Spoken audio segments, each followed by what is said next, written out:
Aleluia. Bom dia, povo de Deus. Paz seja convosco, amém?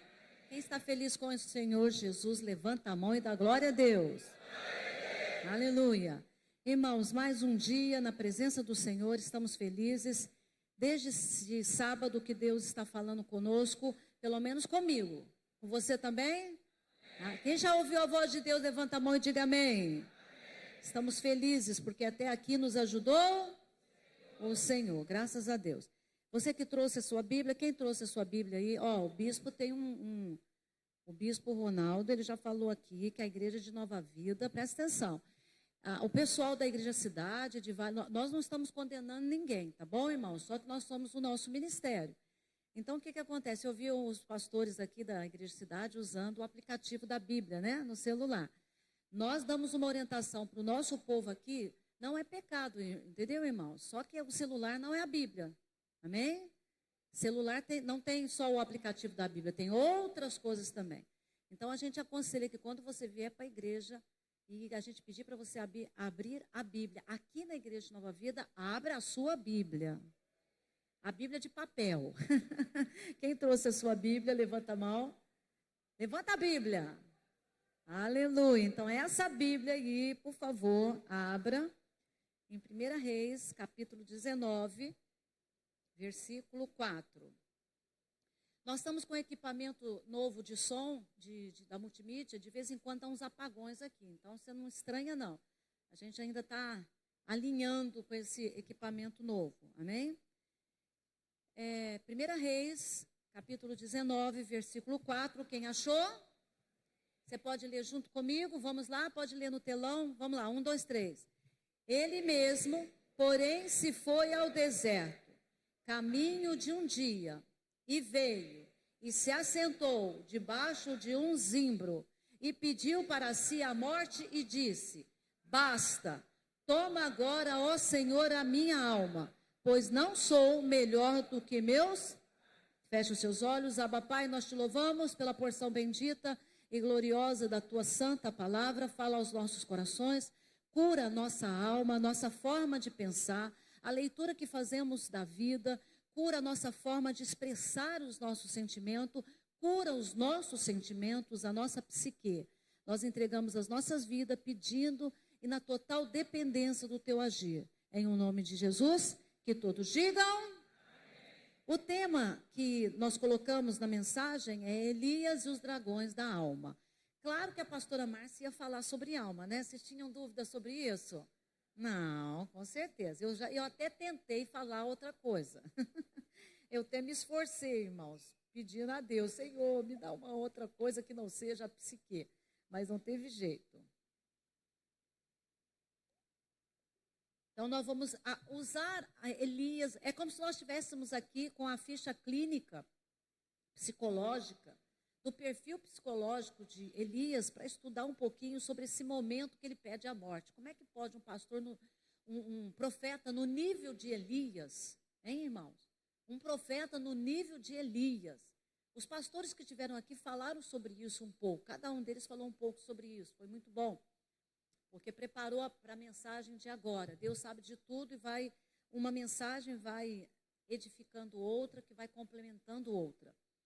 Então, mas eu fico pensando, eu sempre pensei nisso, e quando eu me converti também, depois eu entendi como que funciona, né? Porque é a nossa humanidade, mas a gente sempre pensa como que um homem no nível, né, do profeta Elias pede a morte para Deus, diga basta, desiste de tudo.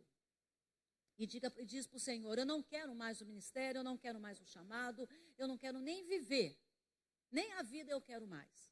E a gente precisa entender o contexto psicológico, emocional e existencial de Elias para a gente entender e compreender por que ele faz essa oração, por que ele faz esse pedido. Porque nós temos aqui, quando ele diz, basta, toma agora, ó Senhor, a minha alma, nós temos aqui uma expressão curta, muito curta, basta, Senhor, basta. Toma agora, ó Senhor, a minha vida, a minha alma, pois não sou melhor do que meus pais. Sim, é uma expressão curta, mas é um misto de sentimentos. Essa expressão revela, são evidências claríssimas de um misto de sentimentos que se encontravam adormecidos no íntimo do profeta Elias. Existem sentimentos adormecidos dentro de nós que nós vamos chamar de dragões da alma. Sentimentos que nós precisamos resolver na nossa vida, porque eles se tornam dragões e nos devoram por dentro, destruindo a nossa vida por fora. E foi isso que aconteceu com Elias. Elias viveu um momento, todo mundo conhece a história de Elias, ele teve um confronto com o rei Acabe, com Jezabel, aquela mulher, instrumento de Satanás, ferramenta do inferno. Ele enfrentou os profetas de Baal, houve um desgaste emocional, um estresse físico, um cansaço físico, um esgotamento em todas as esferas da vida de Elias. E ele então chega no momento de profundo esgotamento, e aí que naquele momento de profundo esgotamento, naquela situação conflitante, vem à tona alguns sentimentos que estavam adormecidos. Normalmente é assim que acontece conosco. Basta um gatilho, que aqui foi um gatilho, para abrir uma porta, abrir uma janela, e sentimentos que a gente desconhece, que estão a níveis do inconsciente, começam a fluir da nossa boca, da nossa forma de pensar, da nossa forma de agir, e a gente então estranha. O apóstolo Paulo diz: o bem que eu quero fazer eu não consigo, mas o mal está sempre diante de mim. Ele não estava falando apenas do poder do pecado que controla as vidas, mas ele estava falando do poder do inconsciente, da manipulação do inconsciente, daqueles sentimentos que estão adormecidos dentro de nós, daqueles dragões que estão dentro de nós e nós desconhecemos, e num certo momento de fragilidade, então esses dragões venham à tona. E foi mais ou menos isso que aconteceu. Aliás, foi isso que aconteceu com Elias. A guerra, o confronto com aquela autoridade, com aqueles profetas de Baal, prolongou demais, foi muito prolongado.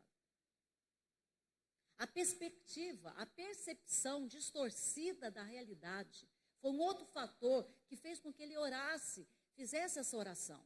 A forma que ele interpretou os fatos e a situação, e mais, a visão distorcida que ele teve do agir de Deus na história dele, naquele momento da sua vida, trouxeram à tona, acabaram trazendo à superfície esses sentimentos que ele expõe aqui com palavra. Sentimentos que nós estamos chamando de dragões adormecidos, dragões da alma.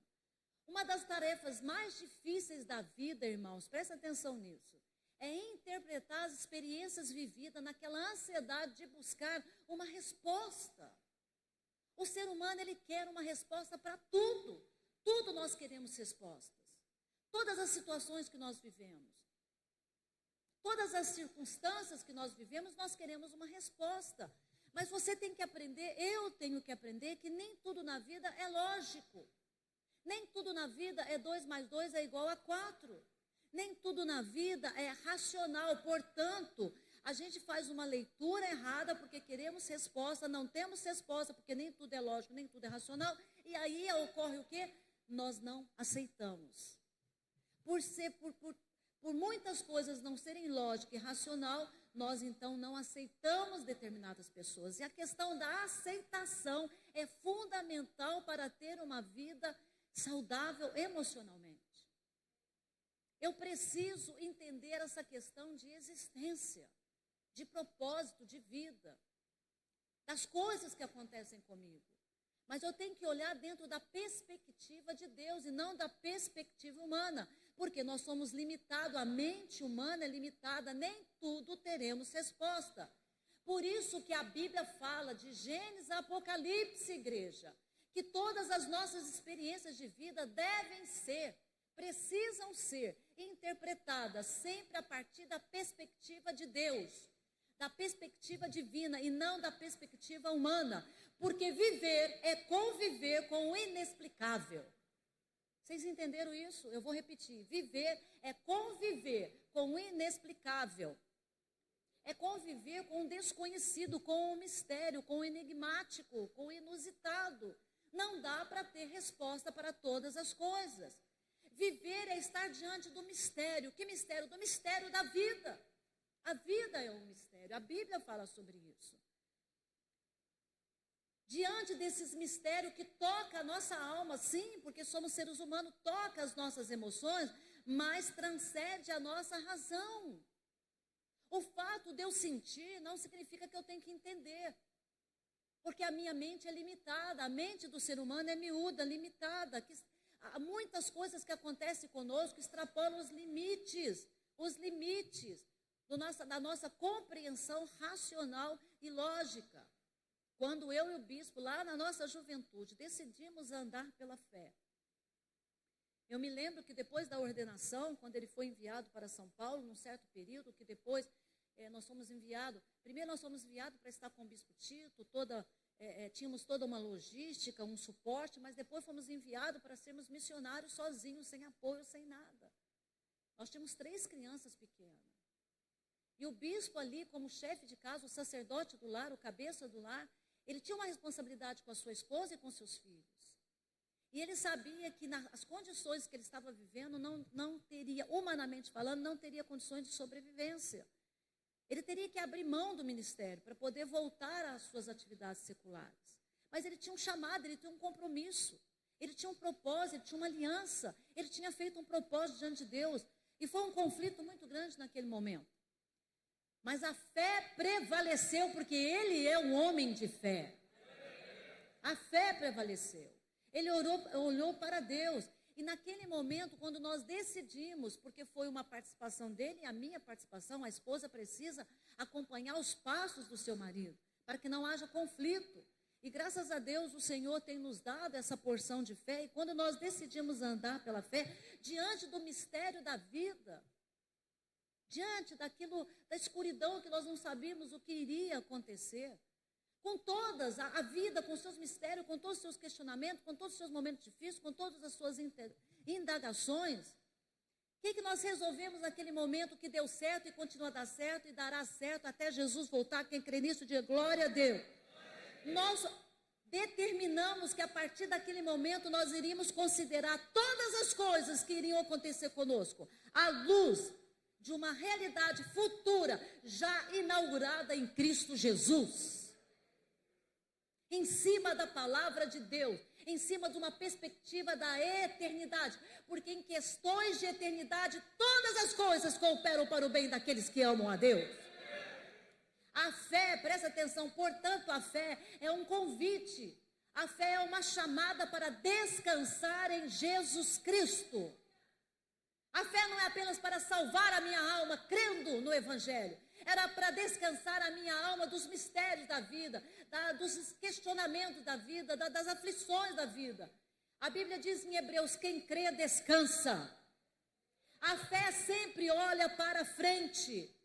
Embora ela descanse, presta atenção, e se apoie, a fé se apoia naquilo que Jesus fez lá atrás. Aquilo que Jesus fez lá atrás, nós nos apoiamos nisso, mas ela segue em frente, ela sempre olha para frente. E a fé não tem nada a ver com os padrões de sucesso deste mundo. A fé está baseada no seu relacionamento com Deus. Tudo parte da sua relação com Deus, da forma que você se relaciona com Ele. A fé se move no presente, sim, mas o seu olhar está focado no futuro. No futuro, eu vivo aqui e agora, porque eu tenho que fazer aquilo que Deus entregou às minhas mãos e aos meus cuidados. Mas o meu olhar, a minha esperança, a minha perspectiva está no futuro, naquilo que Jesus já fez e naquilo que já está esperando. A vida, portanto, mediante a fé em Cristo Jesus, ela assume um novo sentido, uma nova dimensão quando vivida pela fé. Uma vez que a sua fé, uma vez que é pela fé que você redefine a sua vida, presta atenção nisso. Você vai conferir, agregar valores e peso à luz de uma nova perspectiva. Qual? A eternidade. A eternidade. É na perspectiva da eternidade que eu vou basear a minha vida. Portanto, aquele que vive pela fé não fica preso, amarrado e acorrentado no tempo, no aqui e no agora. Ele não fica contemplando os eventos que ocorrem dentro da temporalidade da vida. Ele olha para a eternidade. Eu estou aqui trabalhando, evangelizando, mas é lá. O meu foco é lá. Eu creio que o Senhor está contribuindo para que tudo seja em benefício à minha vida. Por isso que muitas pessoas não conseguem viver pela fé. Estão dentro da igreja, assistem o culto, participam de tudo. Mas no momento da dor, elas pulam fora. Elas vão criar algum esquema, elas vão criar alguma saída, algum mecanismo de defesa para resolver. Elas não conseguem confiar no Senhor, porque a fé tem que ser depositada nessas questões que nós acabamos de falar. Estão presos aqui e agora. São pessoas que estão presas ao tempo, não conseguem ver na perspectiva da eternidade. Quando todas as evidências, presta atenção, igreja, quem é a igreja aí, diga glória a Deus. Quando todas as evidências parecem apontar que Deus está ausente, é a fé em Cristo Jesus que enxerga além da circunstância e vê a mão de Deus e se alegra nele. Só a sua fé fará você enxergar na escuridão, no momento que você pisou e você não sente o chão, no momento que você está completamente sozinho. É essa fé que fará você enxergar a mão de Deus te segurando. A mão de Deus te apoiando. Você não sente, porque a realidade muitas vezes impede de você sentir a mão de Deus.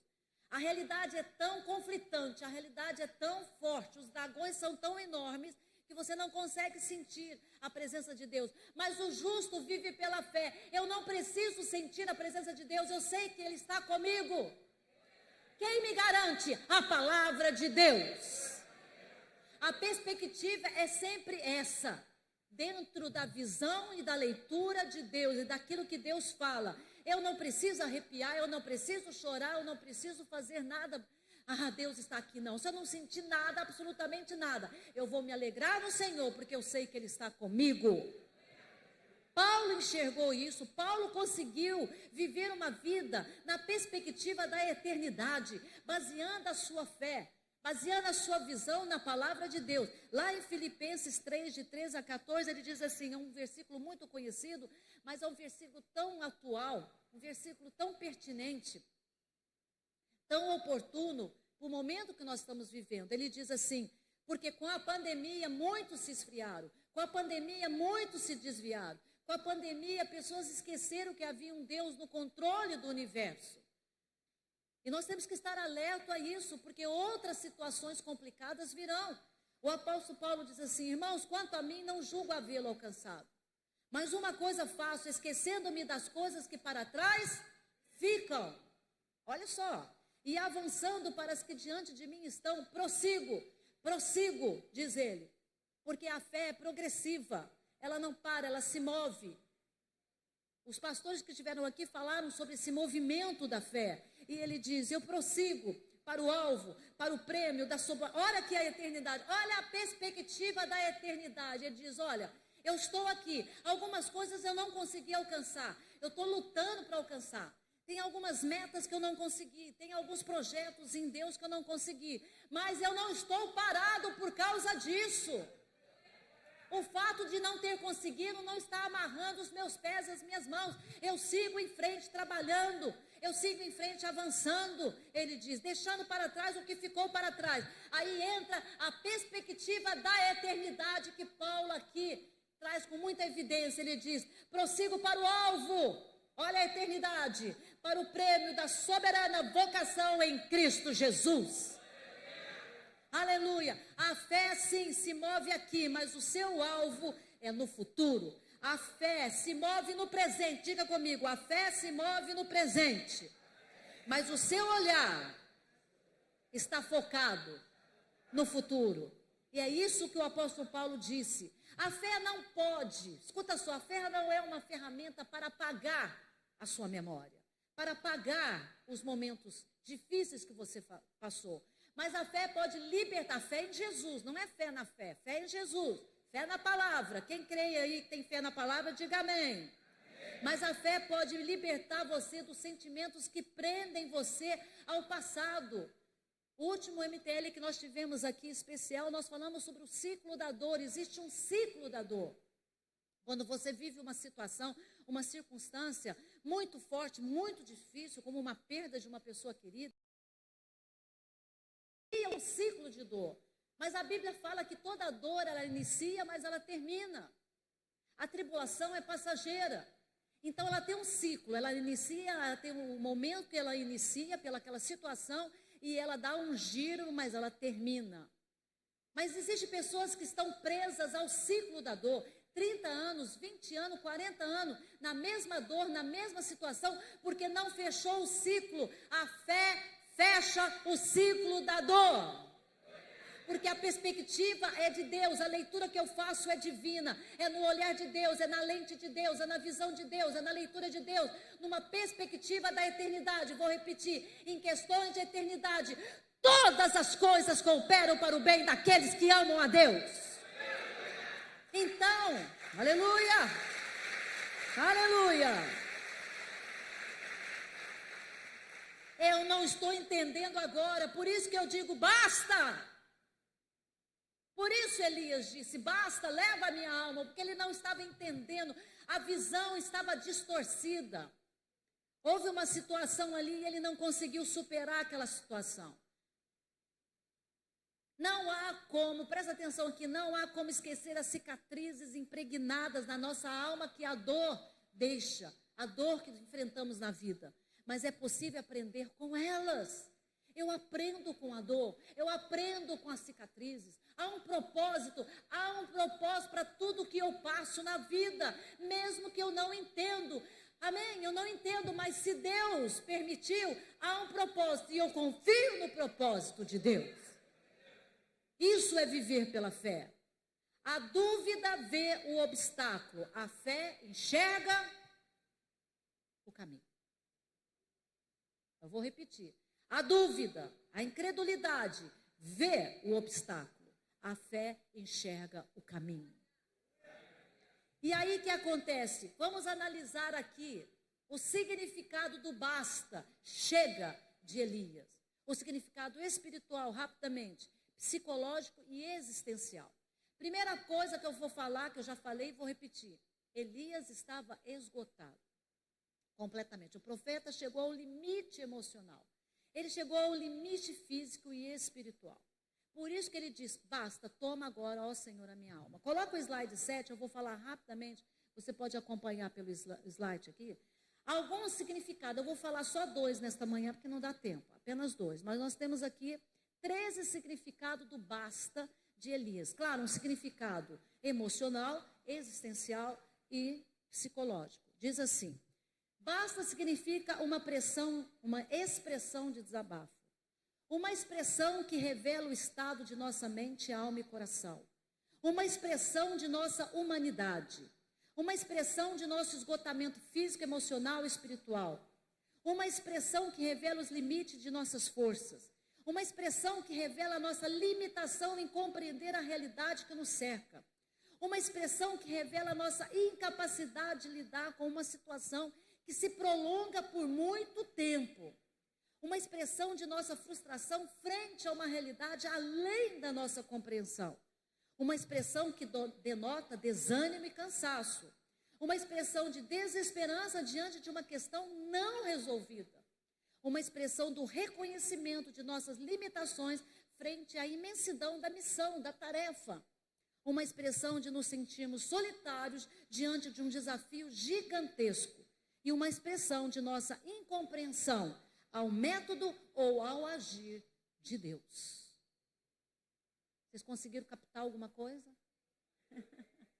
O basta tem esse significado, são 13 significados. Ou você está no um ou você está no outro. E eu quero falar de 2. Eu quero falar sobre o basta como uma expressão de desabafo. Elias aqui, quando diz basta, leva a minha alma, me mata, em outras palavras, era uma espécie de desabafo, porque o sujeito estava no estresse total, num cansaço. Tem uma passagem bíblica que diz que ele correu a pé na frente da carruagem do rei. Você imagina, você está lá numa carruagem de cavalo e você vê um homem passando a pé, correndo, mais do que os cavalos. Caramba! Ele estava num esgotamento profundo, sem dormir direito, sem se alimentar. Sem a celebração 2021, entende, irmãos? O negócio estava feio para o profeta. Era uma espécie de desabafo do profeta, não era um ato de desespero, de incredulidade. Tem pessoas que acham que esse desabafo, que essa expressão de Elias era uma forma, né, dele revelar sua incredulidade. Não, não era nem incredulidade nem desespero. Elias, na verdade, estava abatido e desanimado. Por quê? Porque ele estava diante de uma situação que se prolongou muito tempo. Quando você está diante de uma guerra, de uma situação difícil que se prolonga, você não vê o término daquela luta, você pode ficar desanimado e abatido. Foi o que aconteceu. Porque o que estava acontecendo se prolongou demais dentro da expectativa e da percepção e do planejamento de Elias. Porque nós temos mania, porque nós temos uma necessidade de controle, de controlar as coisas. Então a gente tenta controlar o tempo. Eu vou começar a tal hora e vou terminar a tal hora. Eu vou fazer esse planejamento, vai demorar tantos dias e tanto tempo. Quando as coisas ultrapassam a nossa expectativa, e se elas ultrapassam demais aquele tempo que nós planejamos, se é uma situação difícil, você cai num desânimo e num abatimento de alma. Porque não, esse tempo longo que ele enxergou como um tempo longo, porque tudo estava dentro do tempo de Deus, ele enxergou o seguinte: caramba, não fazia parte do script, não fazia parte do meu planejamento, essa reviravolta. Então ele faz uma leitura errada por conta desse fator tempo, esse fator que foi desgastante na vida dele. Aí ele começa a analisar, ele começa a fazer uma autoanálise equivocada por causa da situação. Qual é a análise equivocada que ele faz? Ele se vê como alguém que não correspondeu à altura. Poxa, Deus confiou essa missão, Deus me entregou, Deus me convocou e eu não correspondi ao chamado de Deus. Eu não correspondi à altura de Deus. Em outras palavras, eu não obtive o sucesso da minha missão, eu fui um fracassado. Lembrando que o fracasso não é uma característica humana. É uma característica de uma situação, mas ele não conseguiu enxergar. E por que ele não conseguiu enxergar? Porque a condição interna o pressionou. Você perdeu, você não conseguiu, você é um fracassado. O cansaço físico, emocional. Aí vieram à tona esses dragões. E ele começou a fazer uma interpretação errada, como todos nós fazemos. A condição interna, psicológica e existencial de Elias pressionou ele a desistir, a abandonar a própria vida, a desistir da própria vida. Isso foi muito forte. Por isso que ele diz, ele entregou os pontos. Porque a condição, irmãos, do lado de fora não estava tão ruim assim, do lado de dentro é que o bicho estava pegando. A condição interna pressionou tanto o profeta, que ele entregou os pontos. Ele disse: basta, leva a minha vida. Foi um desabafo. E o que é um desabafo? Presta atenção, você precisa aprender a lidar com essas questões. A Bíblia fala sobre isso. O desabafo é uma expressão que normalmente tem a ver com os nossos sentimentos. Tem mais a ver com os nossos sentimentos do que com o conhecimento. Elias tinha conhecimento suficiente para superar tudo aquilo. Mas ele deixou os sentimentos controlarem a sua vida. Então, quando você desabafa, basta, não aguento, não quero mais, vou abandonar tudo, vou dar um chute, né, como diz o João, chutar o balde, essas coisas todas, que você diz, não vou mais para a igreja, não vou mais. E isso acontece até a nível ministerial, até a nível pastoral. Eu não quero saber do ministério, eu não quero saber de nada. E aonde eu fui amarrar meu burro? Por que eu fui me meter nisso? Eu vou abandonar tudo. Quando você dá esse desabafo tem mais a ver com o seu sentimento do que com o conhecimento que você tem. Você ignora o conhecimento, você ignora o que você já aprendeu, você ignora os fatores reais e concretos da sua vida com Deus e fica com o seu sentimento de abatido, de frustrado, de rejeitado, de abandonado e vai por aí afora. O desabafo é uma forma de jogar para fora toda a tensão acumulada. Você vai acumulando, pum! Daqui a pouco você explode e desabafa. O desabafo é uma expressão que revela o estado interior da nossa alma. É básico para que você possa crescer. E o marido, o cônjuge, a família, ela está ali, deixa ela no cantinho dela, são os hormônios. Não é a fé dela. Vocês estão entendendo, igreja? Quem está entendendo, diga glória a Deus. Então, nós somos tocados, sim. Toda vez que somos tocados pelo sentimento, a tendência é ter uma percepção afetada.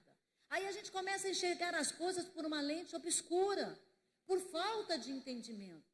E aí começamos a ter reações negativas diante de situações e começamos a expressar falar, verbalizar e ter atitudes desproporcionais. Porque a atitude de Elias foi desproporcional. Como é que um homem no nível dele pede a morte? Por causa de todo esse contexto que eu acabei de falar.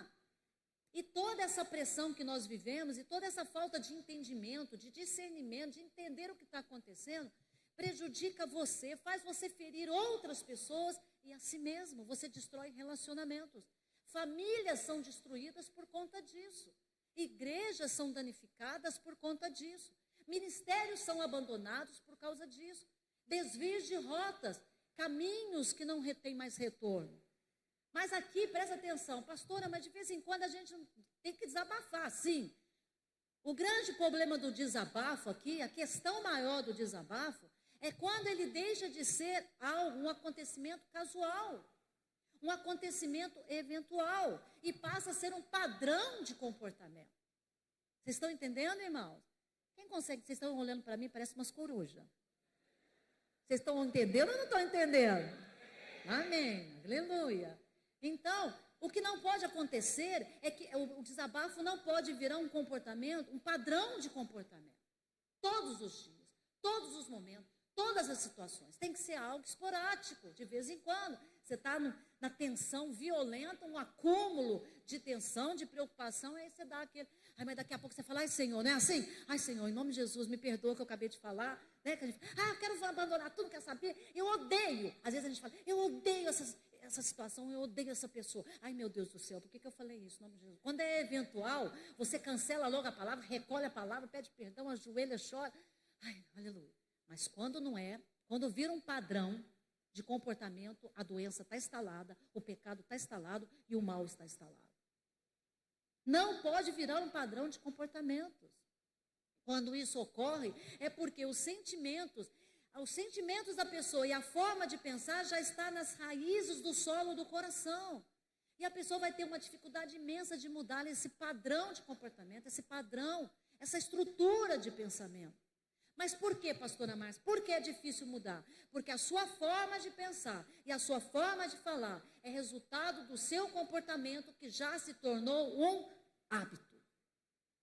Padrão de comportamento, quando se torna um hábito, vai para o automático. Você fala e faz e nem vê. E vira uma rotina. E vira uma rotina o desabafo. A distorção da realidade. Você não considera a realidade, você considera apenas o seu sentimento e começa a falar o que não deve. Palavras frívolas, palavras que ferem o coração das pessoas, palavras que ferem o coração de Deus. Aí se torna parte da personalidade da pessoa, daqui a pouco a pessoa se torna uma pessoa azeda. Porque já fez parte, se tornou um padrão de comportamento, se tornou um hábito e agora faz parte da sua personalidade. Isso se chama padrão de comportamento em raízes profundas. Eu vou fazer uma pergunta aqui. Você conhece pessoas que estão sempre falando mal dos outros?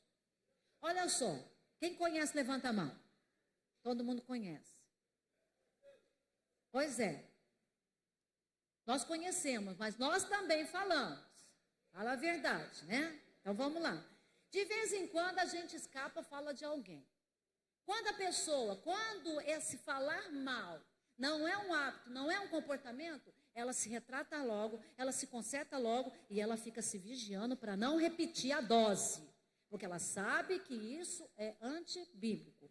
Mas existem pessoas que ignoram, que falam mal dos outros assim de dia, de noite, até dormindo, até sonhando. Então você já viu pessoas que estão sempre falando mal dos outros? Estão sempre falando mal da liderança? Vai ligando aí, vai fazendo uma lista. Pessoas que estão sempre falando mal da igreja. Misericórdia. Não, teve um dia que eu falei para uma irmã, não concordo com isso, não concordo daquilo. Eu falei, tá bom, quando você for a bispa da igreja. Eu fiquei tão irritada.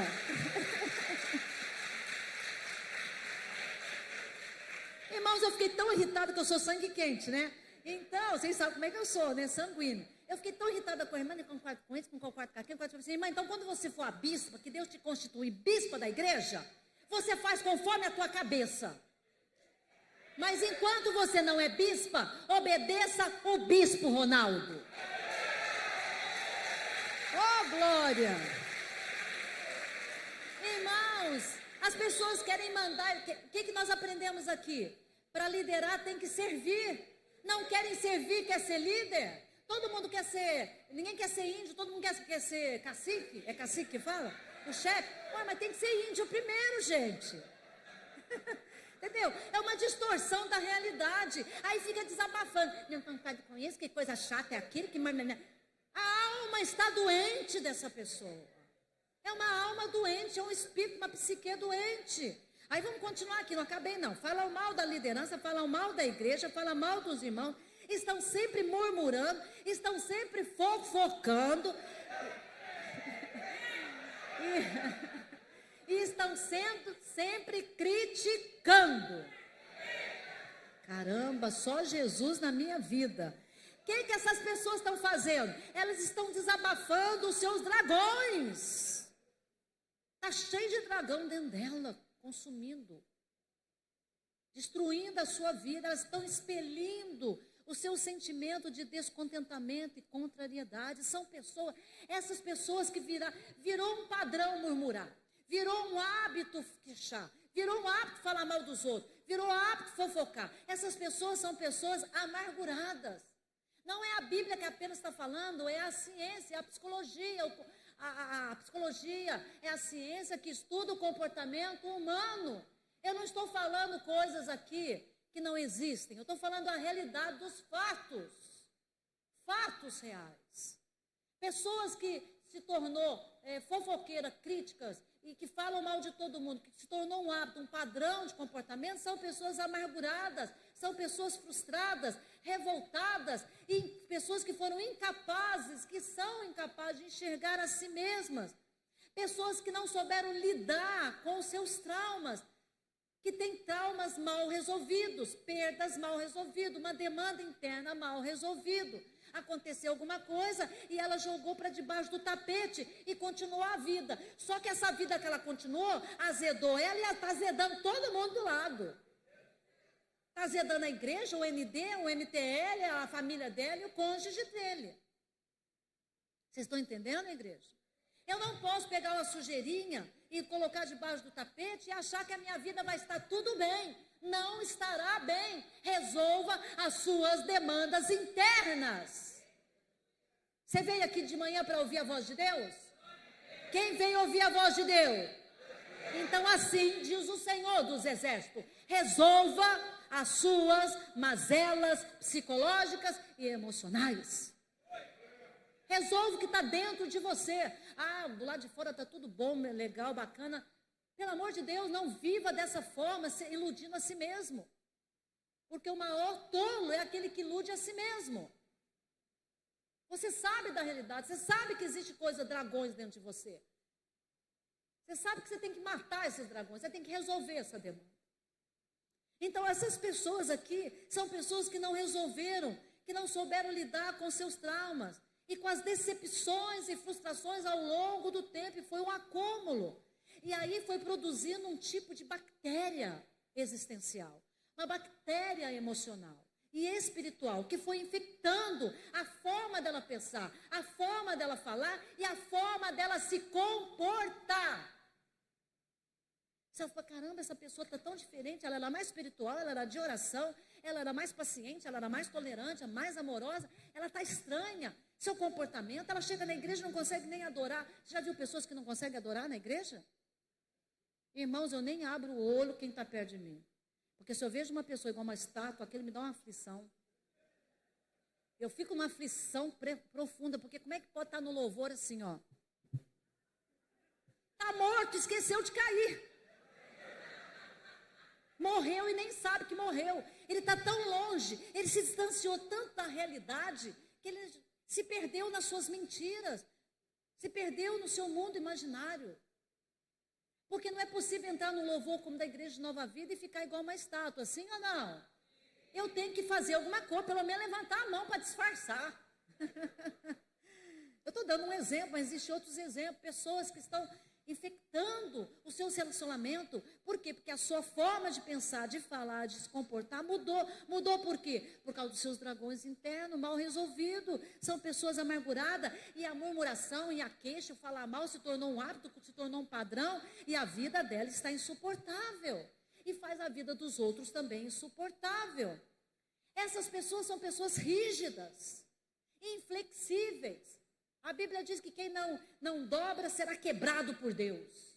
Está lá em Provérbios, quem não se dobra será quebrado. Mas se tornaram rígidas, se tornaram inflexíveis, intratáveis. Existem pessoas que você quer discipular e não consegue. Você quer ensinar e não consegue, não consegue ensinar porque são intratáveis. Você começa a falar, ela começa a se justificar, transferir culpa para todo mundo. É uma coisa, você não consegue falar. Ou sem falar, que a pessoa não deixa você nem falar. Não escuta. Tem pessoas que não escutam. Não escuta. E quando escuta, ignora. Pessoas doentes, intratáveis. Eu já contei isso para vocês. Eu estava num gabinete de uma irmã, a minha irmã falando. Sem parar, e queixando com o marido, queixando do mundo, queixando de Deus, queixando da igreja, queixando todo. Aí eu tentei falar, ela não deixou. Tá bom. Ela falou 1 hora sem falar, estourou o horário, não conseguia nem falar para ela, irmã, acabou o horário, não conseguia nem falar. E aquilo foi me enchendo. Que até nós pastores temos um limite. Aí aquilo foi.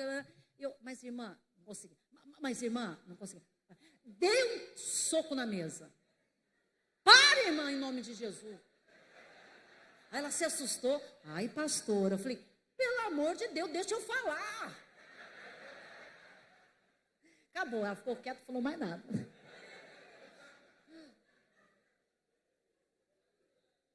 Intratáveis, incapazes de se relacionarem com outros, porque não consegue se relacionar consigo mesmo. Entendeu? Não consegue resolver a sua demanda. A questão aqui, dessa questão de Elias, aqui, dessa atitude, é porque não pode se tornar um hábito, não pode virar um padrão de comportamento. E pior, além de virar em algumas pessoas um padrão de comportamento e um hábito, elas se alimentam disso. Elas precisam fofocar, pelo menos uma fofoca por dia. Aquilo se torna um vício. Você sabe o viciado em cocaína que não toma, ela tem aquela fissura? Aquela fissura, né? Aquela abstinência, aquela coisa, aquela aflição. É o fofoqueiro, ele tem que fazer pelo menos uma fofoquinha. Aquilo vai dar uma aflição. Ele tem que alimentar a sua alma doente. Ele se alimenta da fofoca, ele se alimenta da crítica, ele se alimenta do falar mal, porque virou um hábito. Que coisa louca, irmãos. Em nome de Jesus, se existe alguém nesse padrão que eu estou falando aqui, hoje você precisa receber a libertação de Deus. Aleluia. Não consegue viver sem desabafar todos os dias e todas as horas. Lembre-se que o desabafo é uma distorção da realidade. Não consegue resolver os seus dragões e todo dia joga fogo de dragão na cabeça dos outros, em cima dos outros. Ódio, rancor, amargura, atitudes negativas, destruindo relacionamentos, criando uma atmosfera poluída de elementos nocivos para a vida da igreja e para os seus currículos de amizade. Isso é muito ruim. Escuta, a fé nos convida a prosseguir adiante. Nós precisamos seguir adiante de forma saudável. Você precisa deixar a bagagem do passado. Você está carregando uma mala sem alça nas costas, um troço pesado, um fardo pesado, que Jesus não te pediu para carregar. Você resolveu carregar, porque você não quer resolver essa demanda. Você não quer resolver essa ferida. Você não quer resolver essa decepção. Você não quer resolver essa frustração. Escuta só, dentro do propósito de Deus não existe frustração, tudo coopera para o bem. Olha na perspectiva da eternidade que você vai dar glória em tudo dai graça. Eu tive uma perda, eu tive isso, eu tive aquilo, mas amém, isso vai contribuir para o meu crescimento, é assim que eu tenho que enxergar. Mas as pessoas estão carregando uma bagagem muito pesada porque não querem resolver as suas demandas internas, seu passado. Você precisa desapegar das experiências mal sucedidas. Deu errado? Tá bom, e aí, qual é o problema? Você está aprendendo, segue em frente. Resolva isso. E você precisa passar a acreditar que é possível reescrever um novo capítulo em Cristo Jesus. Virar a página, você já ouviu isso milhões de vezes. Então, qual é a melhor forma de desabafar para não virar um hábito, para não virar um padrão de comportamento, uma patologia? A melhor forma de desabafar foi o que Elias fez. Desabafar falando com Deus. Foi um desabafo para Deus. Basta, Senhor, leva a minha vida. De vez em quando a gente vai falar, Senhor, eu não aguento, o negócio está demais. Então eu vou chegar diante de Deus e vou dar o meu desabafo. A distorção, Senhor, eu estou enxergando tudo errado. Eu aprendi que desabafo é uma distorção da realidade. Eu estou aqui enxergando tudo de forma errada, eu não quero isso, eu não quero aquilo, mas isso é desabafo. Daqui a pouco você fala, Senhor, muda a minha forma de ver. Foi apenas um desabafo. Me perdoa. E segue em frente. É para Deus que você tem que desabafar. É para Deus que você tem que liberar os seus dragões. É para Deus que você tem que colocar a sua demanda interna. É diante de Deus, em oração. E aí você vai começar a forjar um novo tipo de comportamento. Capaz de moderar as suas palavras. Da forma que você libera as suas palavras, da forma que você libera o seu sentimento. Afinal de contas, a boca fala do que está cheio. Então, encha seu coração de amor, de paciência, de fé. Pastora, não é fácil. Não, não é fácil, mas não é impossível. Com Jesus você pode vencer tudo isso. Aleluia, aleluia. Já estou terminando. No último ITL aqui, presta atenção que eu vou ensinar para vocês. É muito importante vocês aprenderem isso. Talvez vocês já saibam, mas a gente tem uma tendência a esquecer o que é fundamental. Nós aprendemos aqui no último ITL. Porque a gente ouve tudo. Deus está sempre falando conosco. Ele usa as pregações, ele está usando a celebração.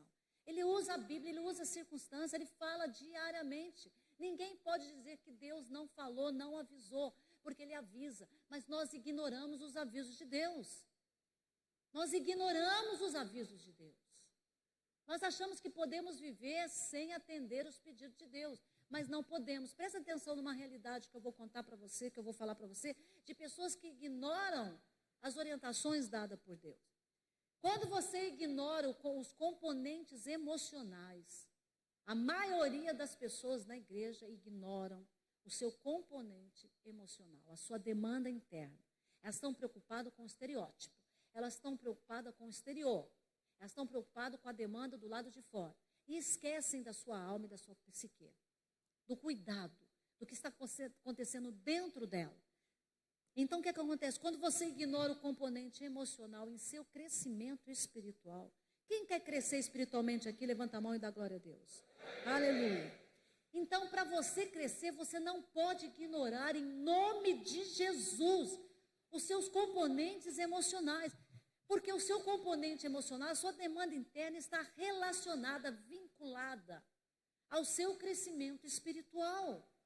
Existem pessoas dentro da igreja, todas as igrejas, que independentemente de quantos livros eles vão ler e quanto tempo eles passam em oração, elas continuam presas a um ciclo de dor.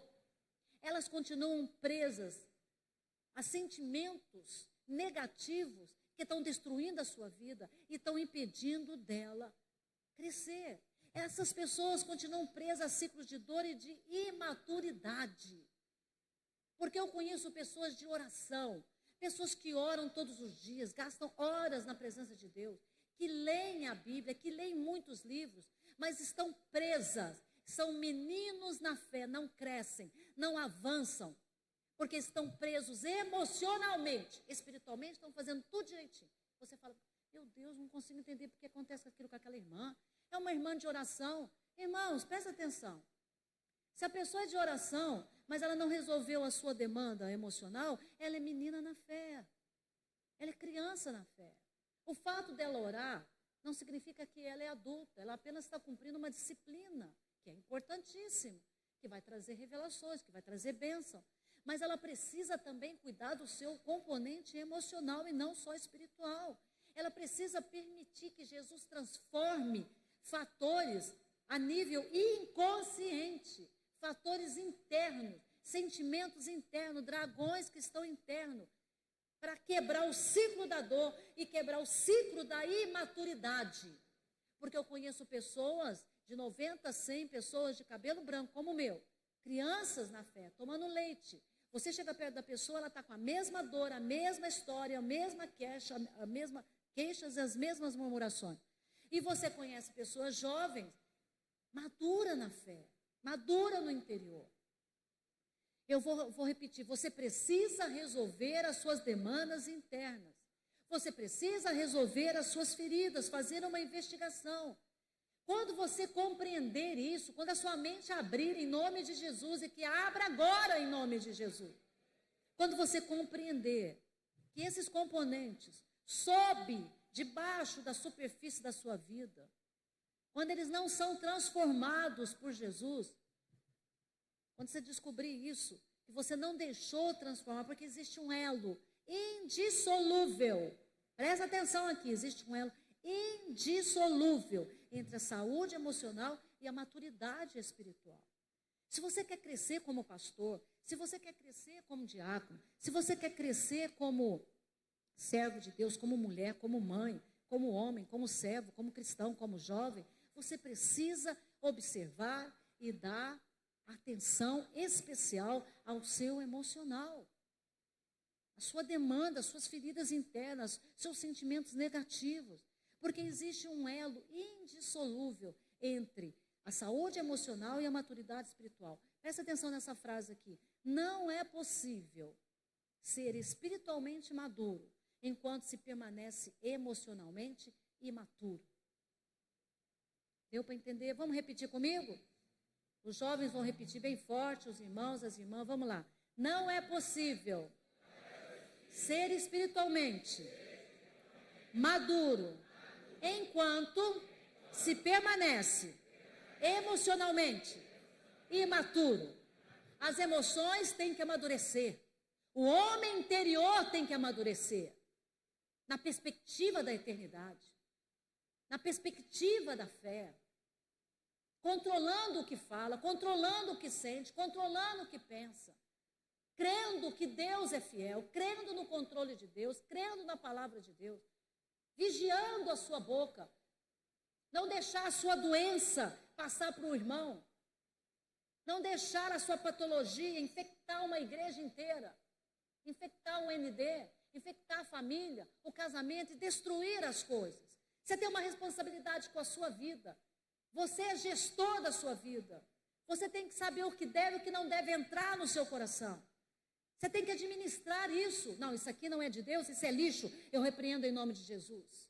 Como o apóstolo Paulo falou, tudo posso, mas nem tudo é lícito. Isso aqui não é de Deus. Não vou deixar entrar na minha vida. Mágoa, rancor, fofoca, murmuração. E outra coisa, repreende quem vem desabafar as suas doenças no seu ouvido.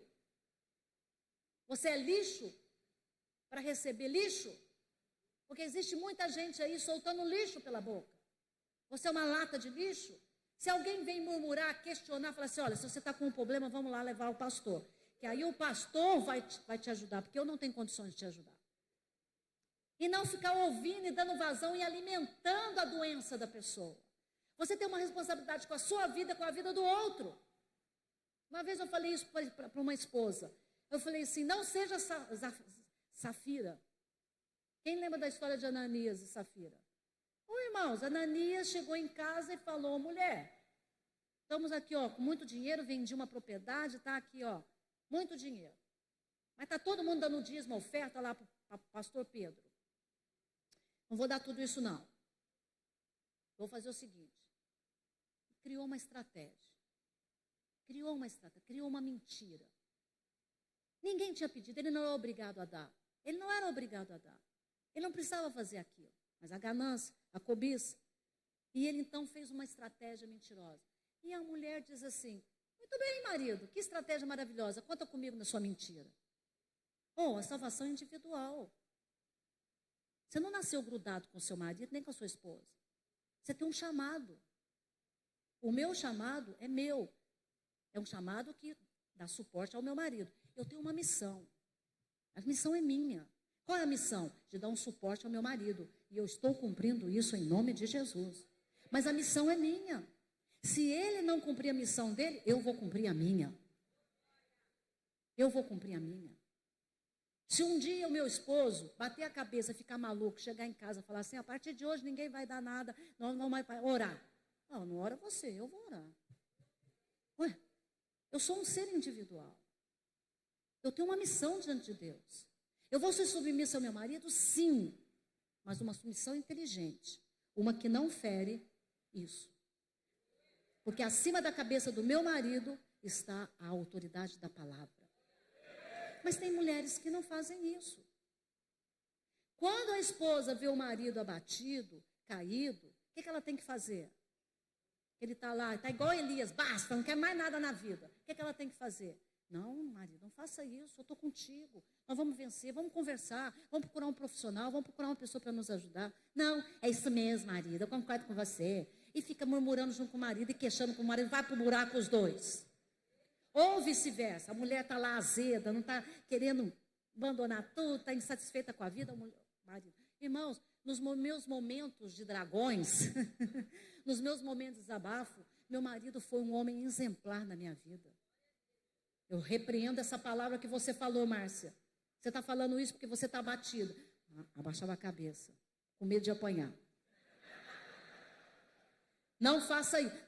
Quantas vezes ele me repreendeu? Quantas vezes ele me repreendeu? Não fale isso. Isso fere o coração de Deus. Ai meu Deus, em nome de Jesus, me perdoa. Ele foi o freio na minha vida. Ele foi o instrumento para que eu pudesse impedir do desabafo se tornar um padrão de comportamento. Ele impediu que eu me tornasse uma pessoa doente na alma. Mas Safira não, isso mesmo, marido, estou com você, nada de dar dinheiro na igreja não. Pedro, pastor Pedro que exploda.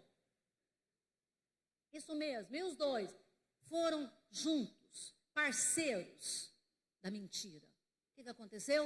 Os dois morreram. Salva o seu marido, salva a sua esposa, salva a sua igreja. Não deixe esse tipo de coisa contaminar a sua alma, nem a alma de quem está perto. Então, vou repetir, não é possível ser espiritualmente maduro enquanto se permanece emocionalmente imaturo. Você precisa amadurecer do lado de dentro para crescer do lado de fora. Para ser alguém que Deus quer que você seja e cumprir toda a missão de Deus. E o último aqui eu não vou falar porque não vai dar tempo. Basta uma expressão que revela o estado de nossa mente, alma e coração. Irmãos, não tem como. É muita coisa. Se eu começar, eu tenho que fechar, senão você não vai atender. Mas eu acho que o que eu falei é suficiente para você crescer na graça e no conhecimento de Deus. Amém? Quem aprendeu alguma coisinha nesta manhã, levanta a mão e dá glória a Deus. Então, vamos ficar em pé. Aleluia! Deus é bom e a sua misericórdia dura. Eu vou chamar os músicos rapidamente para a gente fazer uma oração. Vamos cantar um louvor. E agora eu quero que você olhe para dentro. Irmãos, presta atenção. Alguém pode estar falando assim, pastora Márcia está dando indireta para mim. Irmãos, por que você pensa essas coisas erradas de mim? Isso aí é um padrão de comportamento que você já adquiriu. Eu te amo. Não é indireta, é direta. Eu tenho uma responsabilidade com a sua vida. O bispo tem uma responsabilidade. Nós temos uma responsabilidade. Nós, pastores, temos. Nós precisamos orientar vocês. Nós precisamos corrigir vocês. Isso é feito em amor. Porque a palavra de Deus é uma espada de dois gumes. Ela corrige você e me corrige também. Porque nós estamos no mesmo barco. Só que a nós foi confiado a responsabilidade de corrigir. É a liderança que corrige, é a liderança que ensina, é a liderança que disciplina, é a liderança que discipula. Então eu estou cumprindo a minha missão. Graças a Deus.